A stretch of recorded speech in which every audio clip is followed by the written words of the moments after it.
One nation one election రాష్ట్రపతికి 18,629 పేజీల నివేదిక. లోక్సభ ఎన్నికలతో పాటు కొన్ని రాష్ట్రాల అసెంబ్లీలకు ప్రస్తుతం ఎన్నికలు జరుగుతున్నాయి.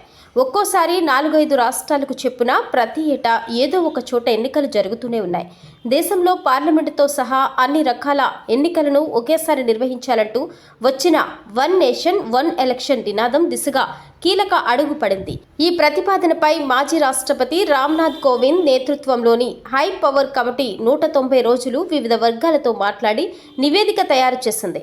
18,629 పేజీలున్న ఈ నివేదికను కోవింద్ కమిటీ గురువారం రాష్ట్రపతి ద్రౌపది ముర్ముకు సమర్పించింది. అభివృద్ధికి అవకాశం. లోక్సభ ఎన్నికలతో పాటు కొన్ని రాష్ట్రాల అసెంబ్లీలకు ప్రస్తుతం ఎన్నికలు జరుగుతున్నాయి. ఒక్కోసారి 4-5 రాష్ట్రాలకు చెప్పున ప్రతి ఏటా ఏదో ఒక చోట ఎన్నికలు జరుగుతూనే ఉన్నాయి. దీనికి తోడు ప్రతి రాష్ట్రంలోనూ జెడ్పీటీసీ, ఎంపీపీ ఎలక్షన్లు, మున్సిపల్ కార్పొరేషన్ ఎన్నికలు జరుగుతున్నాయి. ఇవన్నీ కాకుండా ఒకేసారి వార్డు సభ్యుడి నుంచి ఎంపీ వరకు అన్ని ఎన్నికలు నిర్వహించాలని ప్రతిపాదన చాలా కాలంగా ఉంది. ఇలా చేస్తే ఆ ఎన్నికలు జరిగిన 2-3 నెలలే రాజకీయాలుంటాయి.